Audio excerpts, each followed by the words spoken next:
وسلم على رسوله الكريم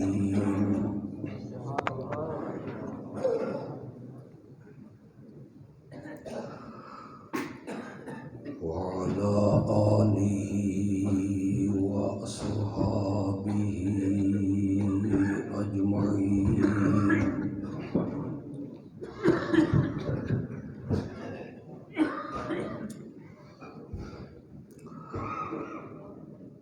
أما بعد فأعوذ بالله من الشيطان الرجيم.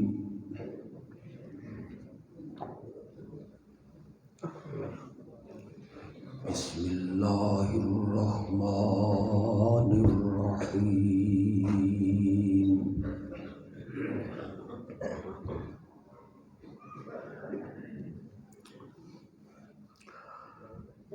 إن الله وملائكته يصلون على النبي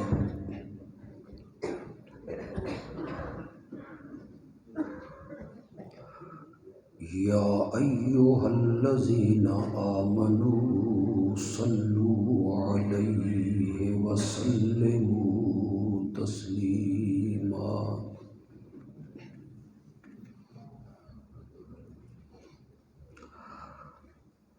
اللهم صل على سيدنا ومولانا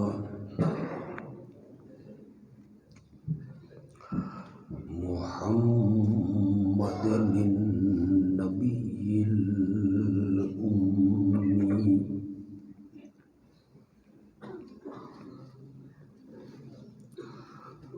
وعلى آله وأصحابه وأزواجه وأهل بيته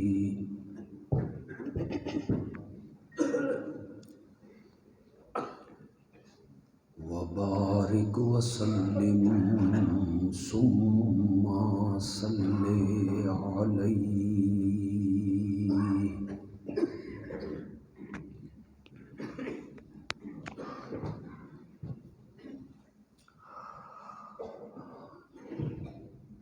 امام الانبیاء خاتم النبیین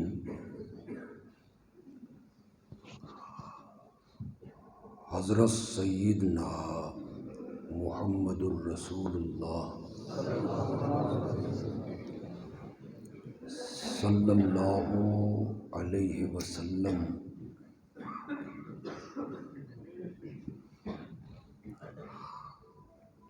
جس ماحول میں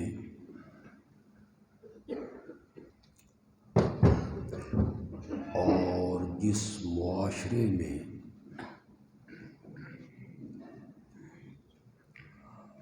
اور جس علاقے میں نبی بن کے آئے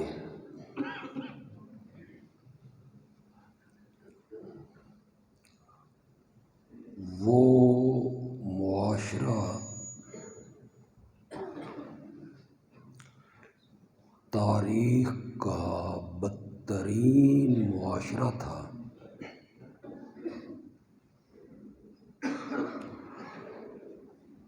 ہر قسم کی بدی اور ہر قسم کی برائی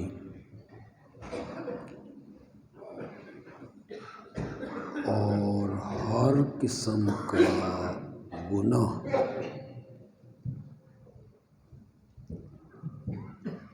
ان لوگوں میں موجود تھا.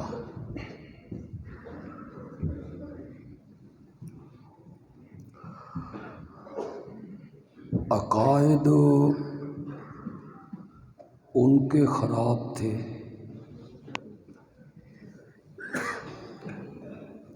اعمال ان کے برباد تھے.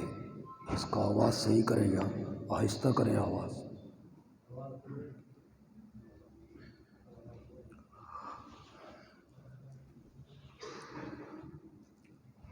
معاملات ان کے خراب تھے،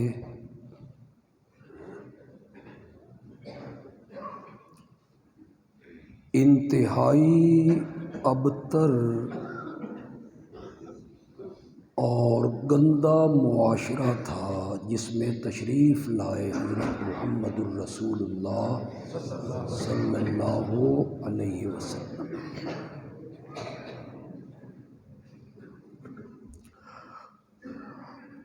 عقائد کے معاملے میں وہ اتنے نیچ تھے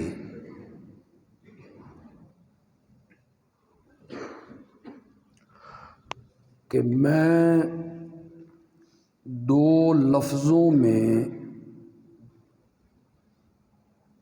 ان کے عقائد کی بربادی کا ذکر کرنا چاہوں گا،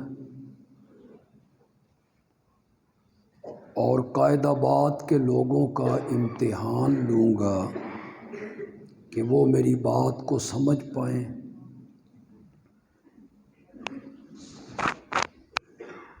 عقائد کے معاملے میں وہ اتنے گھٹیا تھے کہ عبادت کرنے والوں کی تعداد کم تھی اور معبودوں کی تعداد زیادہ تھی۔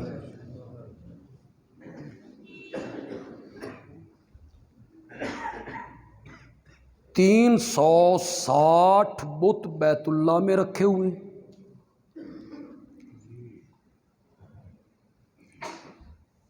گھر کا معبود الگ ہے، دکان کا معبود الگ ہے،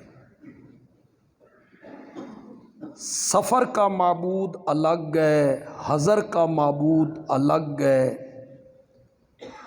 برادریوں کے معبود الگ الگ ہیں۔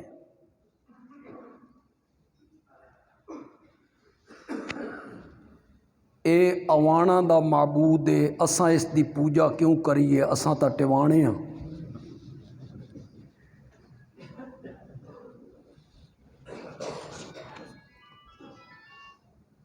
عقیدے کے معاملے میں اتنے گھٹیا اور نیچ تھے وہ لوگ کہ سفر پہ جانے لگے، راستے میں خیال آیا کہ معبود تو گھر چھوڑ آئیں، پوجا پاٹ کرنی پڑ گئی تو پوجا پاٹ کس کی کریں گے؟ کچھ لوگوں نے کہا واپس جانا چاہیے، معبود اٹھا کے لے آئیں۔ کچھ لوگوں نے کہا وقت ضائع ہوگا، یہ جو ہمارے پاس ستو ہے نا، اس کو گوند کے معبود بنا لیتے ہیں۔ ستو گوندا، اس کا ایک جسم بنایا، کوئی نین، نقشہ، ناک، کان، خد و خال، اور پھر اس کے سامنے ہاتھ جوڑے، بھائی بابا ساڈا بھی خیال کریں۔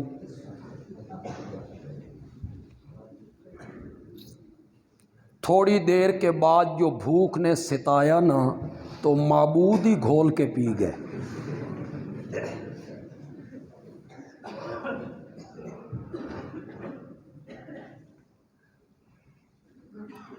توجہ ہے آپ؟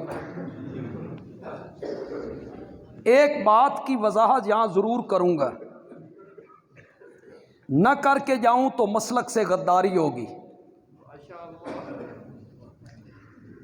یہ جو میں نے بار بار کہا کہ وہ بت پوجتے تھے، بت 360 بت بیت اللہ میں تھے، گھر کا بت الگ، سفر کا بت الگ، دکان کا بت الگ۔ یہاں سے ہمارے کچھ دوست دھوکہ دیتے ہیں عوام کو کہ وہ تو بت پوجتے تھے، اور قرآن نے جو غیر اللہ کی پوجا پاٹ سے منع کیا ہے تو وہ بتوں کی پوجا پاٹ سے منع کیا ہے، اور ہم تو بت نہیں۔ یہ اشاعت التوحید والے زیادتی کر رہے ہیں، بتاں والیاں آیتاں ساڈے تے فٹ کرن لگ گئے، عوام کو پڑھایا جاتا ہے۔ قرآن میں جتنی آیتیں ہیں یہاں غیر اللہ کے معبودوں کی بے بسی کا ذکر ہوا ہے. والذین تدعون من دونہ ما یملکون من قطمیر، اللہ کے سوا جن کو تم پکارتے ہو وہ ایک گٹھلی کے بھی مالک نہیں ہیں. سبحان اللہ تے آکھو یار. واہ بھائی واہ، یہ کس تے سبحان اللہ کیتی جے؟ میں تے مانا ہی غلط کیتا. قطمیر کا معنی گٹھلی ہوتا ہے. قطمیر اس پردے کو کہتے ہیں جو کھجور کی گٹھلی پہ لپٹا ہوا ہے. کتنا حقیر ہے. کوئی وپاری اور آڑتی یہاں موجود ہے تے میرے نال سودا کرے. میں رمضان شریف 20 لاکھ پردے اکٹھے کر دینا، وہ 500 دے خریدے. ہے کوئی کہدا بعد دا وپاری؟ صرف 500 میں خرید لیں آپ. اتنا حقیر، اتنا کہ جس کی قیمت کوئی نہیں. عوام بھی میری طرح متوجہ ہوں، علماء اور طلباء زیادہ متوجہ ہوں. مولا ایڈی نکمی شے گکڑ تے چڑھائی کیوں؟ فرمایا ہم نے گٹھلی پہ یہ پردہ اس لیے چڑھایا تاکہ گٹھلی کی جو کھٹاس ہے نا یہ کھجور کی مٹھاس کی طرف نہ چلی جائے. ہم نے اس کو روک لیا، مٹھاس ادھر نہ آئے، کھٹاس ادھر نہ جائے. یہ ایتیں جب ہم پڑھتے ہیں نا تو ہمارے دوست کہتے ہیں اے بتوں دے بارے میں. یہ ایتیں کس کے بارے میں؟ وہ بت پوجتے تھے.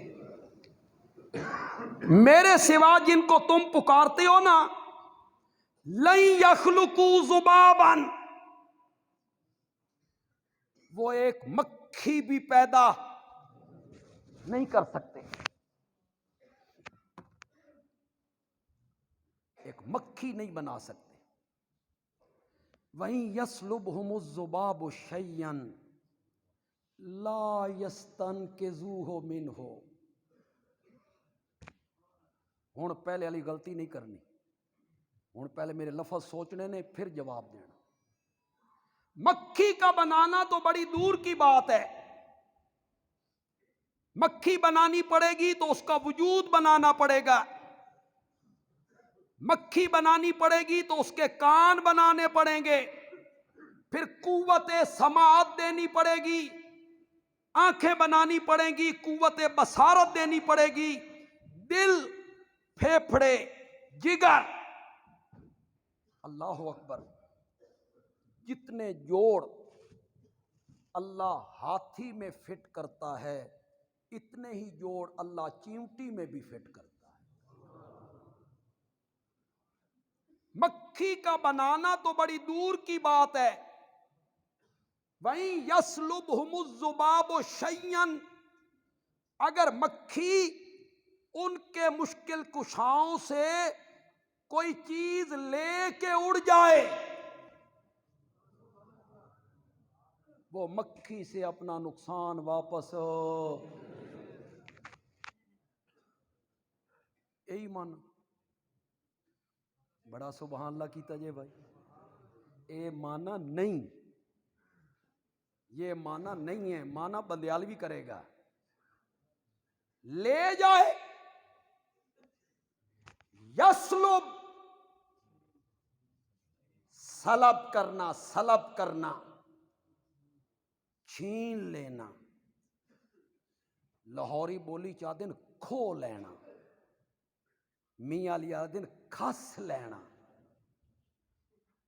مکھی ان سے کوئی چیز چھین کے لے جائے. کیسے سمجھاؤں یار؟ کوئی رومال ہے؟ یہ مفلر ہی دے دو یار. من آپ رومال رکھنے کی عادت نہیں. یہ مفلر ہے. ہمارے عزیز ہیں یہ لینا چاہتے ہیں. میں دینا چاہتا ہوں، یہ ہے لینا، یہ چھیننا چاہتے ہیں۔ ایک سرا انہوں نے پکڑا، ادھر سے میں نے پکڑا، انہوں نے اپنی طرف زور لگایا، میں نے اپنی طرف زور لگایا، وہ طاقتور تھے۔ کہتا بعد آلیو میں نتیجہ نکالوں نا، اس سے پہلے سمجھ جاؤ کہ بندیالوی کہنا کیا چاہتا ہے۔ انہوں نے اپنی طرف زور لگایا، میں نے اپنی طرف زور لگایا، یہ طاقتور تھے، میں کمزور تھا، یہ چھین کے لے گئے۔ جیڑا کھس لے بھی نا وہ طاقتور ہوندائی، تے جس کو کھسی جائے وہ کمزور ہوتا ہے۔ اللہ نے فرمایا تیرے مشکل کشا ایڈے کمزور نے، مکھیاں بھی انہاں کول شیاں کھس کے لے جانیاں نہیں۔ وَإِن يَسْلُبْهُمُ الذُّبَابُ شَيْئًا لَا يَسْتَنْقِذُوهُ۔ ہم جب یہ ایتیں پڑھتے ہیں تو ہمارے دوست کہتے ہیں اے بتوں دے بارے، وہ بت پوجتے تھے، ہم تو بت نہیں پوجتے، یہ قرآن کی ایتیں ہم پر فٹ نہیں ہوتی۔ اور کچھ ایسے بھی اہل علم ہیں جو منبر پہ بیٹھ کے واز کرتے ہیں اور وہ کہتے ہیں قرآن میں جس جگہ من دون اللہ آ جائے نا جی، وہاں سے مراد ہی بت ہوتے ہیں۔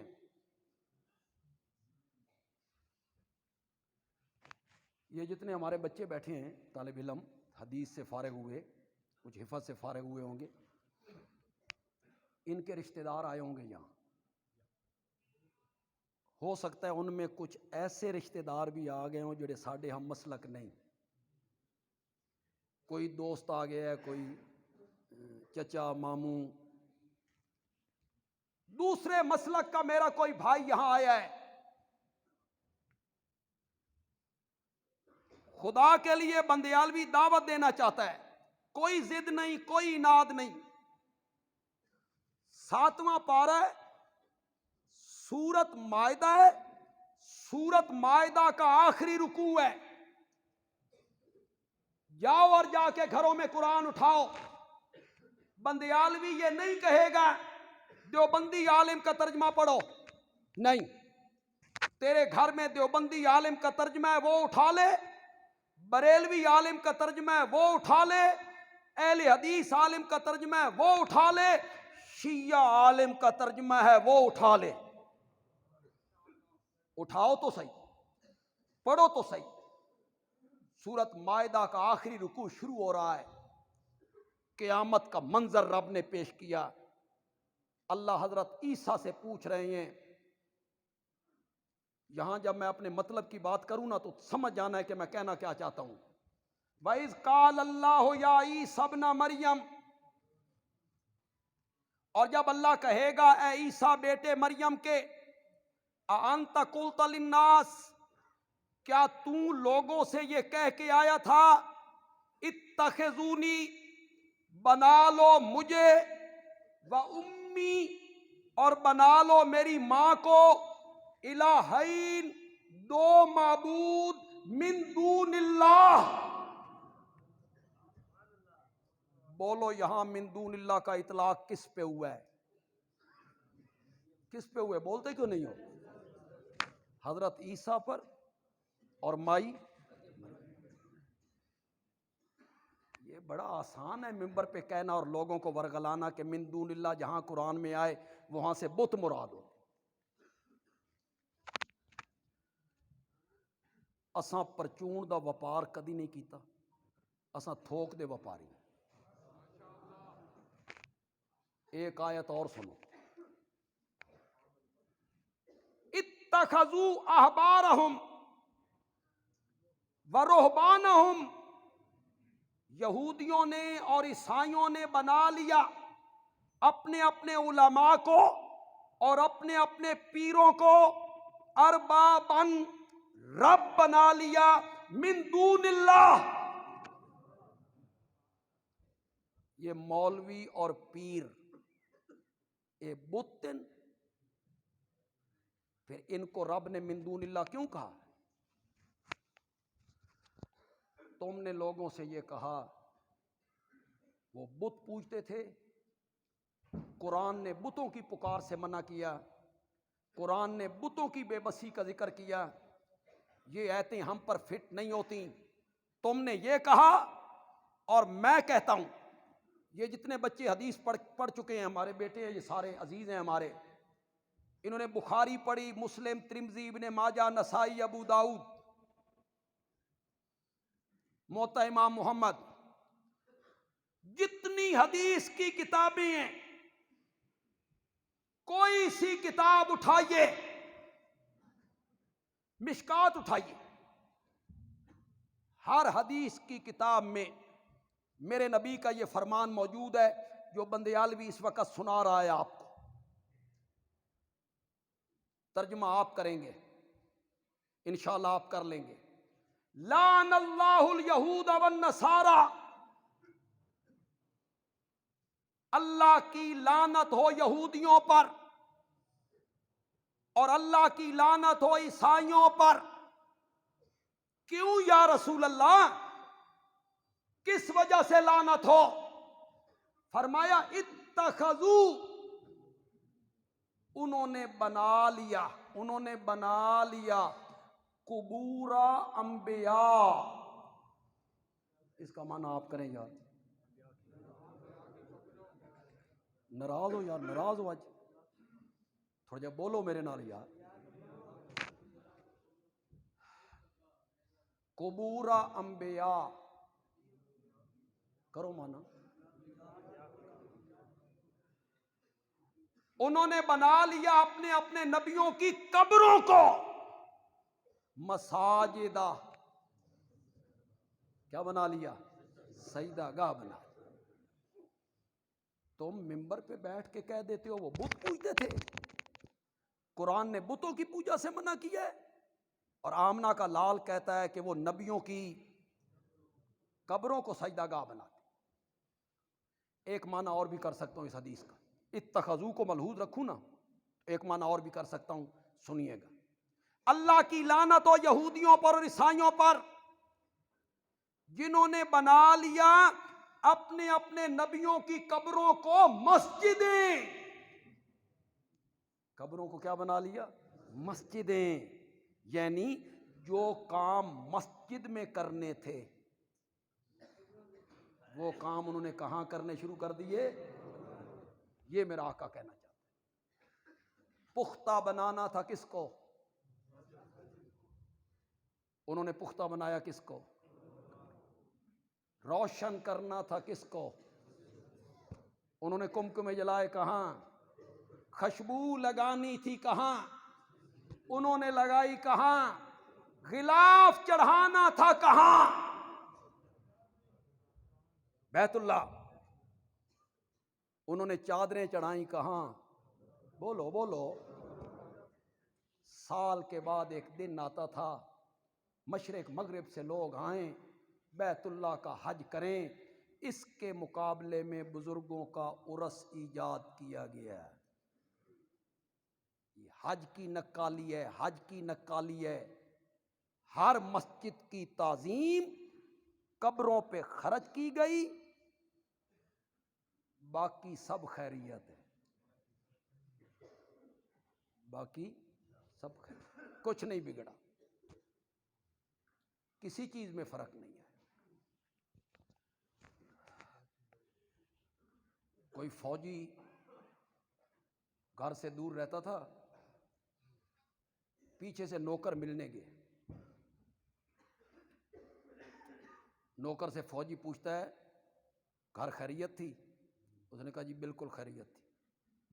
پانی شانی پی کے، چائے شاہ پی کے کہتا ہے باقی تو سب خیریت تھی، وہ آپ کی جو پیاری سی کتیا نہیں تھی وہ مر گئی۔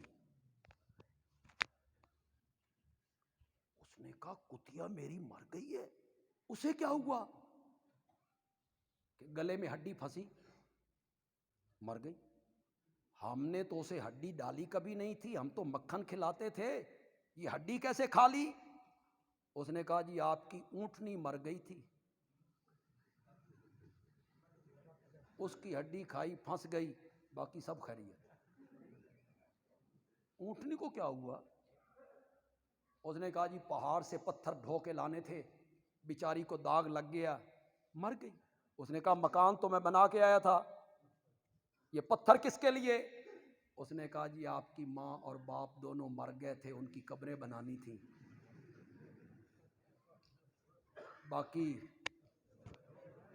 باقی سب خیریت ہے۔ اس نے کہا میں مہینہ پہلے آیا ہوں، ماں باپ تو بالکل ٹھیک تھے، انہیں کیا ہوا کہ وہ جو کوٹھی آپ بنا کے آئے تھے نا جی، اس کے نیچے بیٹھے ہوئے تھے، لنٹر دھرام سے نیچے گرا، مر گئے۔ کتیا بھی مر گئی، اونٹنی بھی مر گئی، ماں بھی مر گئی، باپ بھی مر گیا، مکان بھی گر گیا، باقی سب خیریت۔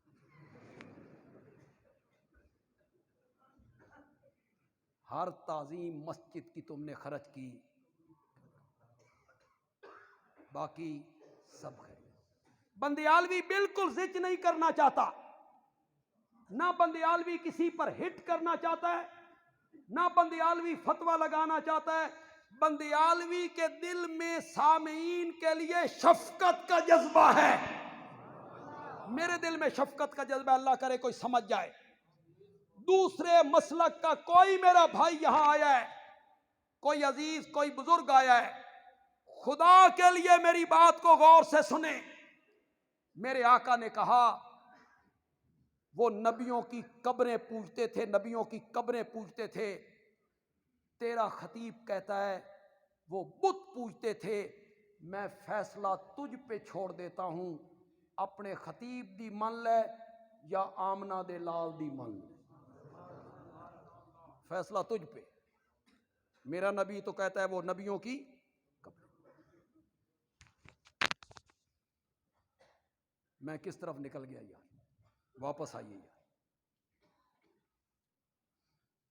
عقائد ان کے خراب، شرک رگ رگ میں، کفر الحاد رگ رگ میں، شراب ان کی گھٹی میں، سود کو وہ حلال سمجھ کے کھاتی ہیں، جھوٹ بولنا فیشن ہے، قتل و غارت، لوٹ مار، رازنی، ڈاکہ زنی عام ہے۔ اس معاشرے کا میں نقشہ بتا رہا ہوں آپ کو، خدا کے لیے میری طرف توجہ رکھنا۔ سود خوری عام ہے، شراب نوشی عام ہے، زنا کاری عام ہے، قتل و غارت عام ہے، رازنی عام ہے، ڈاکہ زنی عام ہے، قافلے لٹتے ہیں، لڑکیاں زندہ قبروں میں گاڑی جاتی ہیں، شرک ان میں، کفر ان میں، الحاد ان میں۔ ایک کالی چادر تنی ہوئی ہے۔ جتنے علماء یہاں سٹیج پہ ہیں اور جتنے لوگ اور طلباء مجمع میں ہیں، سچی سچی بات کیجئے، جس دور کا نقشہ میں نے کھینچا، اس دور کا تاریخ نے نام کیا رکھا؟ دور شرک و کفر، دور شراب نوشی، بولو بولو، دور زناکاری، دور ڈاکہ زنی، نہیں نام رکھا گیا، نام رکھا گیا دور جاہلیت۔ کیا نام رکھا گیا؟ دور جاہلیت۔ معلوم ہوا ساری برائیوں کی جو جڑ ہے وہ کیا ہے؟ جہالت ہوگی تو کفر عام ہوگا، جہالت ہوگی تو شرک، بولو میرے ساتھ تھوڑا سا یار، جہالت ہوگی تو زناکاری عام ہوگی، جہالت ہوگی تو شراب نوشی عام ہوگی، جہالت ہوگی تو سود خوری۔ ساری برائیوں کی جڑ کیا ہے؟ جہالت۔ پھر میرے رب نے، یار میں کہاں پھنس گیا ہوں یار، قید آباد والو، آپ تو یار بڑے پڑھے لکھے سمجھدار ہیں، اللہ کرے آپ میرے اشاروں کو سمجھتے چلے جائیں۔ رب نے جہالت کی اس کالی چادر کو ہٹانے کا فیصلہ کیا کہ اس کالی چادر کو ہٹا دیا جائے۔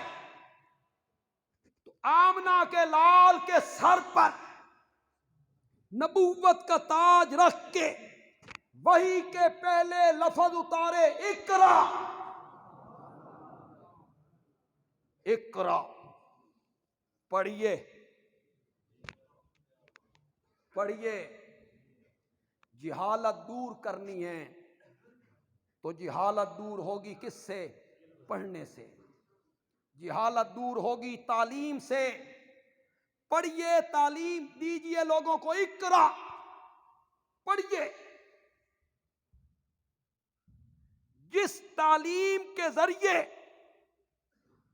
دنیا کی پہچان ہوتی ہو، اس تعلیم سے جہالت کے اندھیرے کبھی دور نہیں ہوں گے، نہیں ہوں گے، نہیں ہوں گے۔ جہالت کے اندھیرے اس تعلیم سے دور ہوں گے جس کے پڑھنے سے رب کی پہچان ہوتی ہو۔ اسی لیے کہا گیا اقرا بسم۔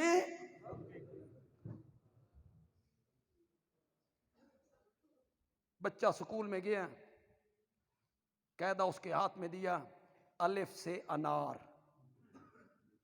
بے سے بکری، تے سے تختی، کاف سے کرسی۔ کس کی پہچان ہو رہی ہے؟ دنیا کی۔ انگلش کی کتاب آئی، یہ بلی ہے، یہ کتا ہے، یہ شیر ہے۔ جس تعلیم سے دنیا کی پہچان ہوتی ہو، اس تعلیم سے جہالت کے اندھیرے دور نہیں ہوں گے، زیادہ ہوں گے، زیادہ ہوں گے، بڑھیں گے۔ اس تعلیم سے جہالت کے اندھیرے دور ہوں گے جس تعلیم سے رب کی پہچان ہوتی ہو۔ وہ تعلیم ہے قرآن و حدیث کی، جس کے ذریعے کس کی پہچان ہوتی ہے؟ آپ دیہات نما شہر میں بیٹھے، قائد آباد، سرگودا آئیے، فیصل آباد جائیے، راولپنڈی، اسلام آباد، لاہور آئیے، یہ جو شام کے ٹائم کلب آباد ہوتے ہیں اور کلبوں میں جو کچھ ہوتا ہے جاہل لوگ آباد کرتے ہیں۔ یہی دنیاوی تعلیم یافتہ لوگ آباد کرتے ہیں۔ دنیا کی تعلیم نے اندھیروں کو بڑھایا۔ 60 کلومیٹر کا سفر کر کے ایک آدمی ضلعی ہیڈ کوارٹر پہنچا، دفتر کے باہر چپڑاسی کھڑا ہے، وہ کہتا ہے صاحب میٹنگ میں۔ یہ بیچارہ باہر نکلا، کسی ریڑھی پہ کھڑے ہو کے کچھ چھولے شولے کو روٹی چھوٹی کھادی، پیٹ پوجا کیتا، واپس آیا تو چپڑاسی کہتا ہے صاحب تو پچھلے دروازے سے گھر چلے گئے، اندھیرے ختم ہوئے کہ بڑھ گئے؟ کسی نے خیال نہیں کیا۔ یہ کہاں سے آیا ہے؟ 60 کلومیٹر کا سفر کر کے آیا ہے، غریب آدمی ہے۔ ایک معصوم بچے کا باپ قتل ہو گیا، چھوٹے چھوٹے بچے رہ گئے۔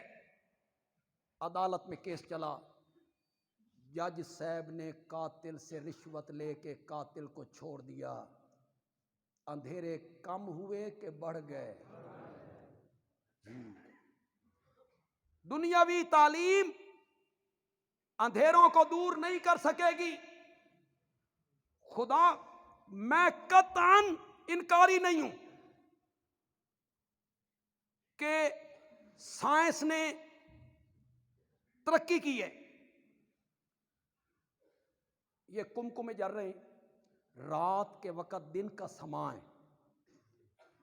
بڑے اچھے اچھے سامان سائنس نے دیے، میں قطعاً انکار نہیں کرتا۔ ریڈیو، ٹی وی، کار، ٹرک، بس، ریل، جہاز، توپیں، ٹینک، موبائل،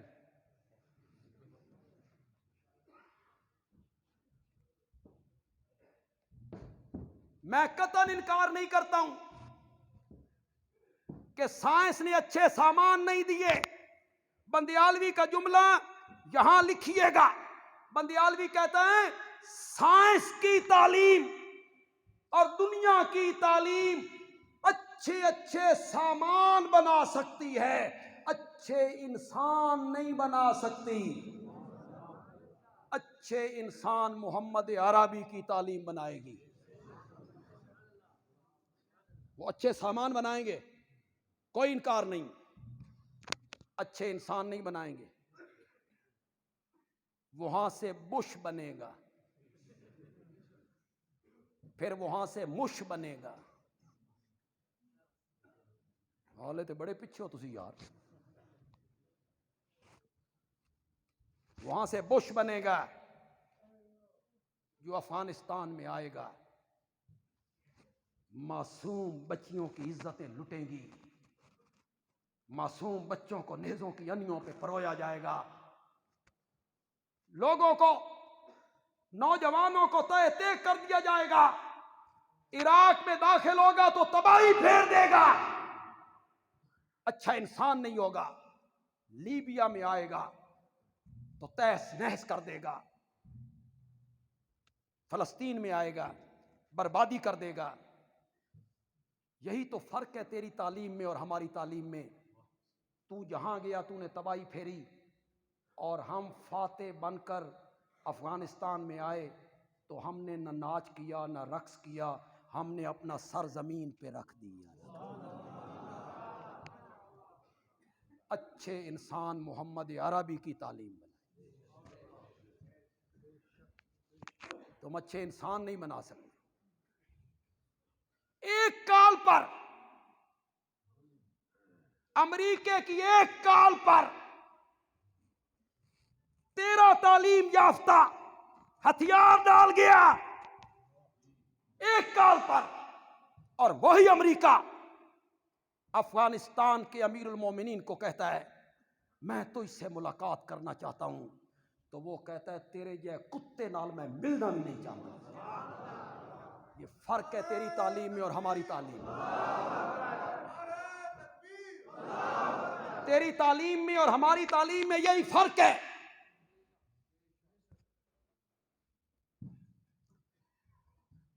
جو تو نے پال کے لوگ دیے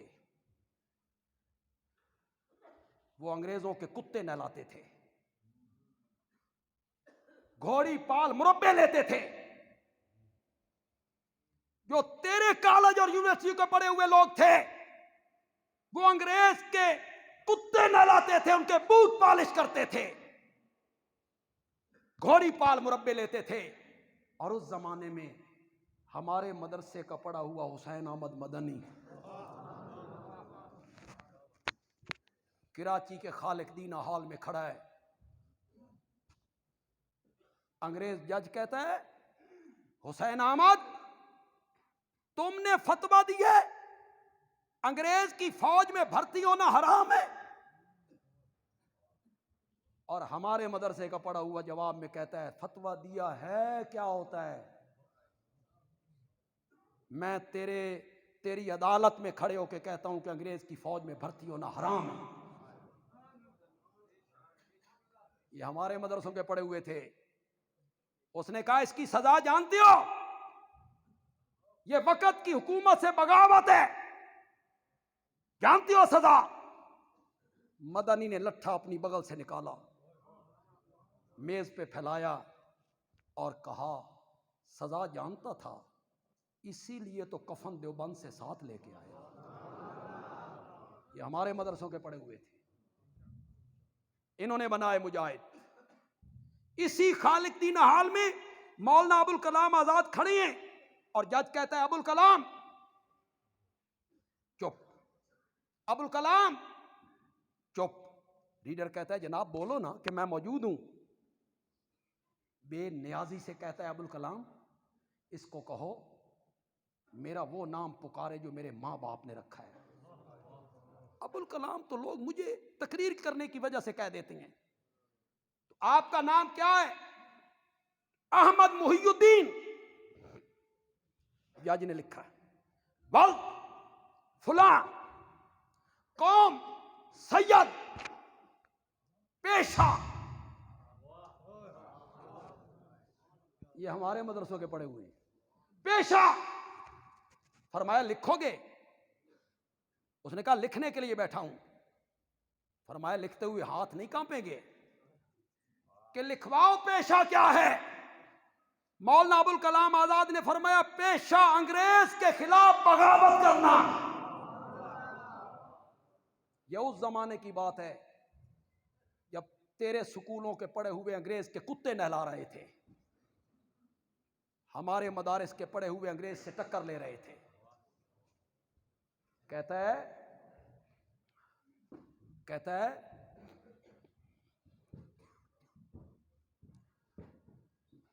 دوسرے خطیب کا سٹیج پہ آنا اس بات کی نشاندہی ہوتا ہے کہ تو فارغ ہے، تیرا وقت پورا ہو گیا. نہیں.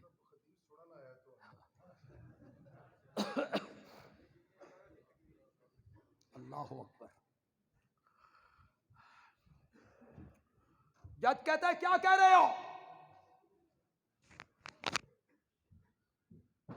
کیا کہہ رہے ہو انگریز کے خلاف بغاوت کرنا؟ جج نے لکھا 6 مہینے قید با مشقت. جج نے سمجھا مولوی یہ یرک جائے گا، اور ہم مولویوں کے پاس ایک لفظ بڑا ہے، سبقت لسانی ہو گئی.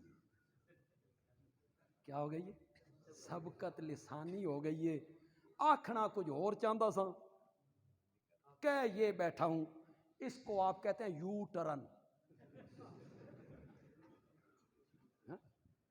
You turn. اس نے سمجھا کہ کہے گا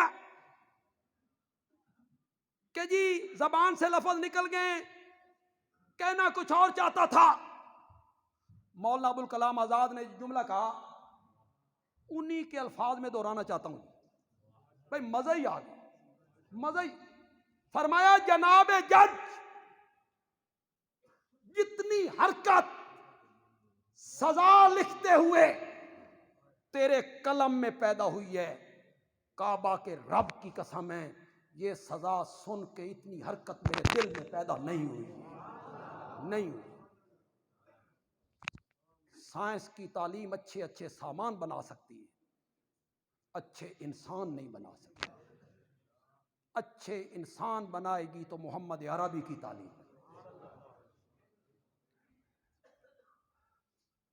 پہلی وحی کے لفظ کیا ہیں؟ اقرا. اقرا بسم ربک. پڑھیے. تعلیم کے ذریعے اندھیرے دور کرنے. پھر میرے نبی نے اس جاہل قوم پر قرآن کا نسخہ استعمال کیا، سنت کا رنگ چڑھایا، صحیح معنوں میں تبدیلی آ گئی. اگرچہ پاکستان میں تبدیلی کا لفظ بدنام ہو گیا، لیکن میں نے اس لیے ساتھ صحیح معنوں میں کہا. صحیح معنوں میں کیا آ گئی؟ تبدیلی آ گئی. جسے ہم کہتے ہیں انقلاب. انقلاب آ گیا، مشرک موحد ہو گئے، شرک کی جگہ توحید آ گئی.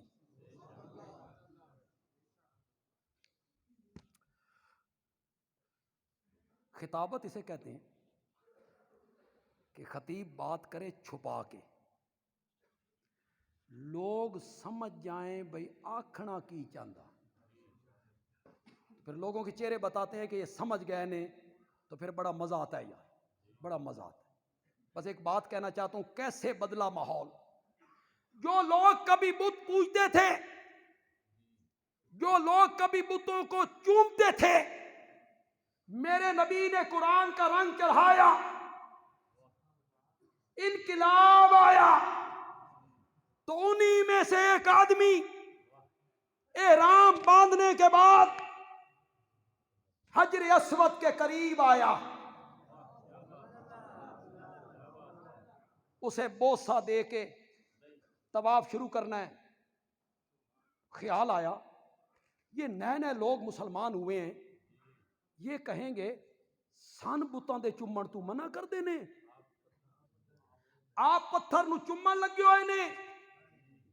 وہ پیچھے ہٹا اور ہٹ کے حجر اسود کو کہتا ہے انی عالم انک حجر لا تنفع ولا تضر، میں اچھی طرح جانتا ہوں تو ایک بے جان پتھر ہے، میرا نفع نقصان تیرے ہاتھ میں نہیں ہے، مجھے کعبہ کے رب کی قسم ہے، اگر میرے نبی نے تجھے نہ چوما ہوتا تو عمر تجھے کبھی نہ چومتا، کبھی نہ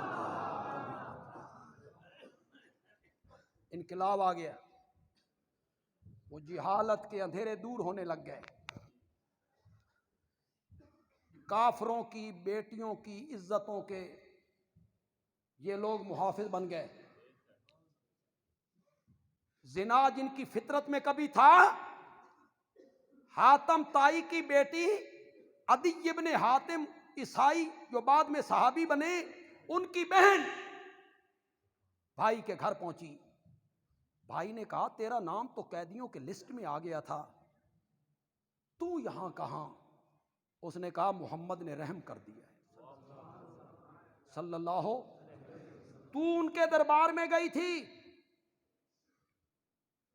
کہنے لگی دربار میں بھی گئی تھی، دو ان کے ساتھی مجھے چھوڑنے بھی آئے ہیں، کہتا ہے کیف وجدت محمدن واصحابہ، پھر تو نے محمد کو اور محمد کے یاروں کو کیسا پایا؟ کیسے لوگ تھے وہ؟ حاتم طائی کی بیٹی کہتی ہے عیسائی بھائی تجھے زیادہ کیا بتاؤں، میری عزت اور میری عصمت تیرے گھر میں اتنی محفوظ نہیں ہے جتنی محمد کے گھر میں محفوظ تھی صلی اللہ علیہ وسلم۔ انقلاب آ گیا، قرآن کی تعلیم نے، سنت کی تعلیم نے، میرے نبی کے فرامین ارشادات، اس کے ذریعے معاشرے میں انقلاب آیا۔ جو لڑکیوں کو زندہ قبروں میں گاڑتے تھے، فتح مکہ کے دن حضرت حمزہ کی بیٹی چھوٹی بھاگتی ہوئی آئی نبی پاک کی طرف، چچا چچا چچا، حضرت حمزہ تو شہید ہو چکے تھے، 3 صحابی آگے بڑھے، آپس میں جھگڑنے لگے، اس کی پرورش میں کروں گا، میں کروں گا، میں کروں گا۔ کبھی اپنی بیٹیوں کو زندہ قبروں میں گاڑ دیتے تھے، اور آج دوسروں کی بیٹیوں کی پرورش کرنے کے لیے آپس میں جھگڑنے لگ گئے ہیں۔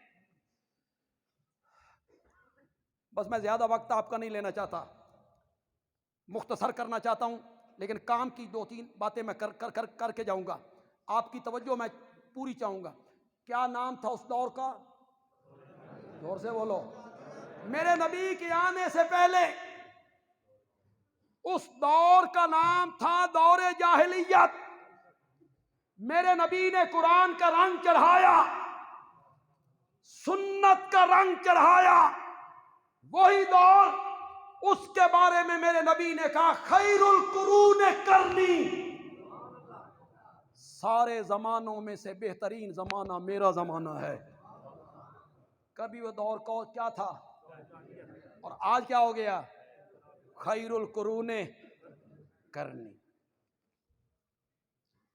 کبھی وہ لوگ جھوٹ بولتے تھے اور جھوٹ کی بدبو اس سے فرشتے میلوں دور بھاگتے تھے۔ میرے نبی نے قرآن کا رنگ چڑھایا تو احد کے میدان میں میرے نبی کے ایک صحابی کو غسل دینے کے لیے آسمان سے فرشتے اترنے لگ گئے، پھر فرشتے ان کے جنازوں میں اترنے لگے، فرشتے ان کو غسل دینے کے لیے اترنے لگے۔ جو لوگ ڈاکو تھے، راہزن تھے، ارد گرد کے لوگ کہتے تھے وہ مکے کے بدو، وہ عرب کے بدو، وہ راہزن، لٹیرے، قافلے لوٹنے والے، مت نام لو ان کا نام کون نہیں لیتا تھا؟ میری بات غور سے سننی ہے، ان کا نام کون نہیں لیتا تھا؟ لوگ نفرت کرتے تھے، وہ لٹیرے ہیں، راہزن ہیں۔ میرے نبی نے قرآن و سنت کا رنگ چڑھایا تو آج بھی ان کا نام ہماری زبان پہ آئے تو زبانیں بے ساختہ پکار اٹھتی ہیں، رضی اللہ عنہم، رضی اللہ عنہم۔ اللہ ان سے کیا ہو گیا؟ راضی۔ میرے نبی کی صحبت نے اثر کیا اور وہ لوگ اچھے انسان بنے۔ کیا بنے؟ اچھے انسان بنے. ایک جملہ ہے تو کسی اور عالم کا، اور یہ مجھے پتہ نہیں کہ کہاں میں نے سنا یا کس کتاب میں میں نے پڑھا، اس عالم کا بھی ذہن میں میرے نہیں ہے، لیکن پڑھا میں نے کسی کتاب میں، آپ بھی لطف لیں. کیسر و کسریٰ، کیسر و کسریٰ سامان بنانے میں لگے ہوئے تھے، اور آمنہ کا لال انسان بنانے میں لگا ہوا تھا. وہ کیا بنا رہے تھے؟ سونے کے کنگن، سونے کے دروازے، سونے کا تاج، سونے کا منبر، سونے کا تخت، اچھے اچھے سامان بنانے میں لگے ہوئے تھے. آمنہ کا لال اچھے انسان بنانے میں لگا ہوا تھا. جب انہوں نے اچھے انسان بنا دیے، رب نے وہ بنا بنایا سارا سامان ان کے قدموں میں آ کے ڈھیر کر دیا تھا. کیسر کا سامان بھی تمہارا ہے، کسریٰ کا سامان بھی تمہارا ہے، یہ سونا چاندی ملک سب تمہارے. میرے نبی کی صحبت نے اثر کیا ہے. جو لوگ اس اثر کو نہیں مانتے اور صحابہ پہ تنقید کرتے ہیں، وہ صحابہ پہ تنقید نہیں کرتے، میرے نبی کی تربیت پہ تنقید کرتے.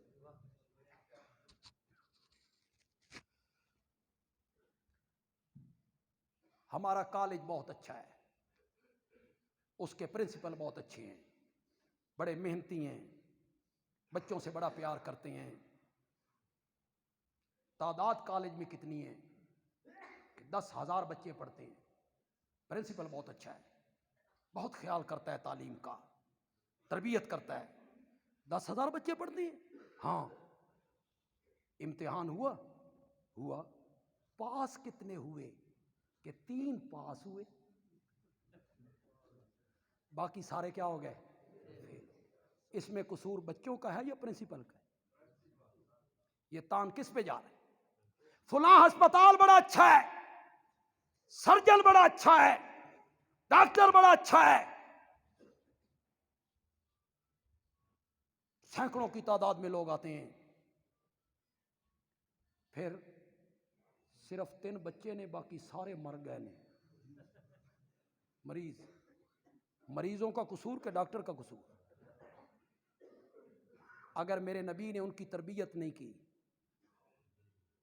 ان کو پاکیزہ نہیں بنایا، صحبت نے اثر نہیں کیا، تو قصور صحابہ کا نہیں. الیاذ باللہ یہ تان کس پر ہے؟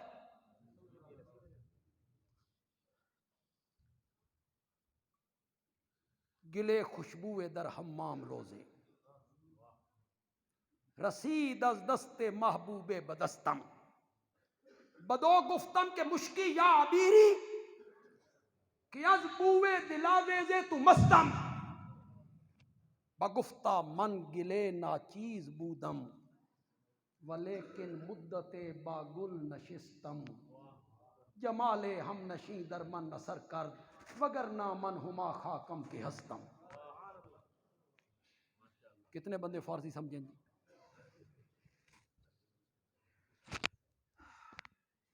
میں نے فارسی کے لفظ بولے، آپ کو تو سمجھ جانا چاہیے تھا کہ میں یہ ساری بات کیوں کہہ رہا ہوں. گلے خوشبوئے در حمام روزے، رسید از دست محبوب بدستم، خوشبودار مٹی میرے دوست کے ہاتھ سے میرے ہاتھ میں آئی، بدو گفتم کہ مشکی یا عبیری، میں نے اس مٹی سے کہا تو کستوری ہے، تو عنبر ہے، کہ از بوئے دلاویزے تو مستم، کہ تیری خوشبو سے میرا دل مست مست ہو رہا ہے. بگفتہ من گلے ناچیز بودم، مٹی کہنے لگی میں تو حقیر مٹی تھی، لیکن کچھ مدت پھول کی صحبت میں رہی ہوں. نہیں سمجھے؟ اسی سے سمجھ جاتے تو پھر بات تھی نا. بگفتہ من گلے ناچیز بودم، ولیکن مدت با گل نشستم، جمال ہم نشیں در من نثر کرد. وہ جو میرا دوست تھا پھول، اس نے مجھ میں اثر کیا، مجھ میں خوشبو پیدا ہو گئی۔ مٹی کو پھولوں میں بسایا جائے تو مٹی خوشبودار ہو جاتی ہے۔ جو صحابہ میرے نبی کی صحبت میں رہے تھے ان میں نبوت کی خوشبو نہیں آئے گی؟ میرے نبی نے تربیت کی ان کی، میرے نبی نے ان کا تزکیہ کیا، تزکیہ قلوب، ان کے دلوں سے کھرچ دی ہر چیز، کفر، شرک، نفاق کھرچی، اور اس طرح کھرچی کہ رب نے آسمانوں سے اعلان کیا اولئک هم المؤمنون حقا، اولئک، کہو یار، اولئک هم المؤمنون حقا۔ قرآن نے کہا کلن، آپ سب کو صحابہ سے محبت ہے، زور سے کہو بے شک یار، تو پھر گونج آئے کلن، زور سے کہو یار، کلن وعد اللہ الحسنی، میں نے اپنے نبی کے تمام یاروں سے جنت کا وعدہ کر لیا ہے، سب سے جنت کا وعدہ میں نے کیا ہے، سب سے رب راضی ہو گیا ہے، کسی پر تنقید نہیں ہو سکتی، کسی پر تان نہیں ہو سکتا، تاریخ کی پٹاریاں کھول کے بیٹھ جاتے ہو اور ہمیں بتاتے ہو کہ طبری نے یہ لکھا ہے، ابن کثیر نے یوں لکھا ہے، ابن اسیر نے یوں لکھا ہے، ابن خلدون نے یوں لکھا ہے۔ پھر ہمارا نوجوان متاثر ہونے لگتا ہے، بڑے حوالے بکھائے، کتابیں کھول کھول کے اس نے دکھائی ہیں۔ بندیالوی ایک جملہ کہنا چاہتا ہے، اسے یہاں لکھ لو، پلے باندھ لو، دنیا کی کوئی طاقت تمہیں صحابہ سے بدگمان نہیں کرے گی، نہیں کرے گی۔ بندیالوی کہتا ہے صحابہ کتابی اور تاریخی شخصیات نہیں ہیں، صحابہ قرآنی شخصیات ہیں۔ ہم نے صحابہ کو تاریخ کی کتابوں میں نہیں دیکھنا، ہم نے صحابہ کو قرآن کے ورقوں میں دیکھنا ہے۔ قرآن کیا کہتا ہے؟ بس آخر میں اپنے مرشد پیر طریقت حضرت سید عنایت اللہ شاہ بخاری رحمت اللہ علیہ کے اس مقولے پہ اپنی تقریر کو ختم کرنا چاہتا ہوں۔ میں پرائمری میں پڑھتا تھا جب میں نے ان کی تقریر سنی تھی، ہمارے 18 بلاک میں انہوں نے کی تھی، 3 گھنٹے عظمت صحابہ پر۔ میرا اپنا رجحان جو عظمت صحابہ کی طرف ہوا ہے نا، اسی تقریر کی وجہ سے ہوا، وہ آج بھی میرے دل و دماغ میں گونج رہی ہے آج بھی۔ اور ہماری ٹیپ ریکارڈ جو چرخڑی والی ہوتی تھی اس میں آج بھی ان کی تقریر محفوظ ہے۔ اس تقریر کے بعد ہم نے کئی مرتبہ اس تقریر کو سنا۔ شاہ جی نے کہا صحابہ کے معاملے میں گندی مکھی نہیں بننا، شہد کی مکھی بننا ہے۔ ایک دفعہ زور سے کہو یار سبحان اللہ۔ آپ سب کو صحابہ سے محبت ہے، کرو ہاتھ بلند ذرا، سب کو صحابہ سے محبت ہے۔ صحابہ کے معاملے میں گندی مکھی نہیں بننا، شہد کی مکھی بننا ہے۔ گندی مکھی بیٹھتی ہے گند پر، گندی مکھی بیٹھتی ہے غلاظت پر، گندی مکھی بیٹھتی ہے نجاست پر، اور شہد کی مکھی پھولوں پر، پھلوں پر، سبزے پر۔ صحابہ کے معاملے میں گندی مکھی بن کر صحابہ کو تاریخ کے ورقوں میں نہیں دیکھنا، شہد کی مکھی بن کے قرآن کے صفوں میں دیکھنا ہے۔ قرآن کیا کہتا ہے؟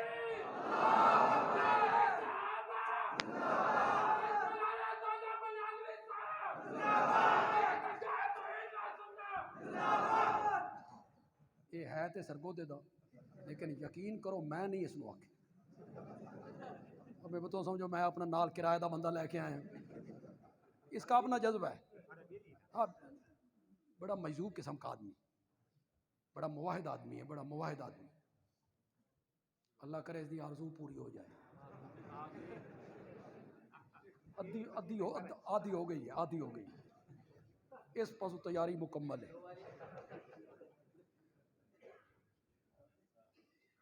صحابہ کو ہم نے کتابوں میں نہیں دیکھنا، اقوال رجال میں نہیں دیکھنا، فرمان مصطفیٰ میں دیکھنا ہے کہ میرا نبی صحابہ کے بارے میں کیا کہتا ہے. اللہ تعالیٰ عمل کی توفیق عطا فرمائے. وما علینا الا البلاغ المبین.